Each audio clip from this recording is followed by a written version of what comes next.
on the topic of now the apple a day that I talked about earlier, chapter 3. And you can always stop these videos at any point if you would like, and then continue to do what you need to do as far as the worksheets go, or just take a time out and give it a break, because I have the ability to talk incessantly. So anyway, but this is cool stuff. An apple a day keeps a doctor away. So we want to make sure we are paying attention to what is going into our little melons here. The things we hear and the things we see. And some of that stuff can be absolutely and utterly corrosive and corrupting of our spirit. So there's a lot of not so good content out there that's vying for our attention. So you want to look at that, and you want to continue to eat, as it were, apples each day that are nutritious mentally. Obviously, the physical side is true. You want to eat well. You want to exercise. You want to be in shape. You want to try to not just live on the couch with your fingers scrolling through the endless videos, which I know is easy to do because they're so cool, some of them. But anyway, so check that out. Make a change. You can read about my background there on that. And one of the sayings is, if you believe you can or you believe you can't, you're right. And that's in this copy, in this content here as you move through. So that's an apple a day. Fill out the worksheets. What kind of self-talk do you tend to speak and hear inside your mind daily? Is it positive or negative? So fill that out. Put something down. Don't have to spend a lifetime on it, but the more you write, the more you ponder this stuff, the more of an impact it will have on you. So work through that worksheet number 3, chapter 3, an apple a day. There's 2 worksheets, it looks like, plus a mini poster. So get that guy printed out. And again, read that stuff, and read it again. And then we talk about in chapter 4 here, moving on, voices. Okay, that's sort of following up on an apple a day. We talked about the kinds of information and content we consume each in the last chapter, and who controls the information and our reaction to it. That's us. We control our reactions to it. But what exactly are those voices? Where do they come from? Who are they, quote unquote? And so you can read through that, and I talk about that, and I've just mentioned that as well. Internal, external voices are impacting us every day. Very important to control that. Listen to people that are smarter than you. It improves your vocabulary, improves your cognitive skills of listening, pondering back and forth, especially if the person who's speaking is smart and they're having a discussion with someone. Watch how these ideas go back and forth, the questions, the clarifications. Always hang out with people smarter than yourself and get content. Now you can go online and watch videos of people that are multi-millionaires or even billionaires, and you can learn from them. You have to remember to be discerning, though, because just because they make a lot of money does not mean they're necessarily sort of on the right path, you might say. A lot of good people do good things and they don't have a whole lot of money, but there's a lot of bad people that make a whole bunch of money. But that's to be assessed and be aware of. But choose stuff that edifies you, that builds you up. So you read the chapter 4 about voices, okay?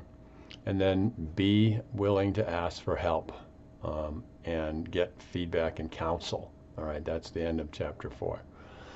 Here we move on to mindset. Again, you can stop this video as you're moving along and take a break, and then move on to the next content topic. Here we have mindset. So that's an amazing thing. The definition I got from WordNick, whatever that is a fixed mental attitude. This is what a mindset is: a fixed mental attitude or disposition that predetermines a person's response to and interpretations of situations. That's gnarly stuff. Your mindset is directing you, man. So it's a fixed mental attitude or disposition, sort of state of mind, state of being, you might say, that predetermines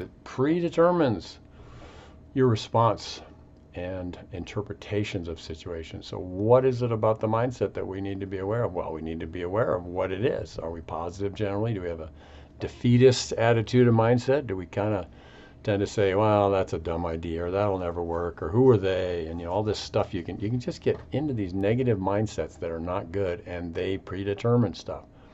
The mindset can be altered and changed and recreated and modified. So it's very important that you understand and know what your mindset is, and it's probably a mindset for each category that you have in life. You could probably break that down in a bunch of million different times. So look at that, and you can puzzle through that content there.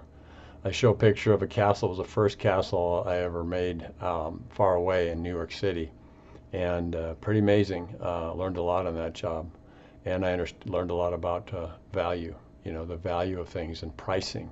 What is something worth? And I love to do sandcastles for nothing, for free. Well, that sandcastle that you see at the end of this module, module here, was an amazing job. I didn't get enough staff to help me, so I had to do it all by myself. And so I was short-staffed. But I got it done. The client loved it. In fact, they had me back for 15 more years consecutive after I did this job. And I made $12,000 about for 10 days, $1,200 a day about after expenses. I'd never seen that much money in my life. So they thought it was worth it to spend that money on me to come do that. Well, that's a crazy new perspective, really? I mean, I did these things for free on the beach, not this big. This was like 80 tons. But you learn as you go across, go down this road, and you discover new things, that there's a whole world of valuation that if you're used to an hourly rate, I think the most I ever made as an hourly person was maybe $14 an hour. It was 30, 40 years ago as a dental technician, 30, whatever. And, you get to where you're making that much money a day, $1,200 a day. It's crazy. It's just unbelievable. So you need to allow that process to occur, to allow your value to be beyond what you think it should be, because the should or shouldn't part is determined by the marketplace, and sometimes by ourselves, where we cut ourselves down and we don't charge appropriate prices for our gifting and our skills and our creativity.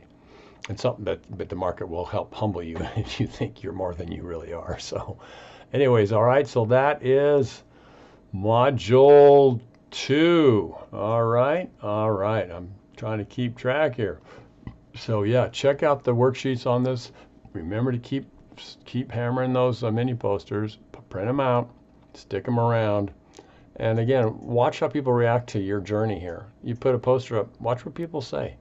Do they say, oh, that's really stupid, or that's kind of cool?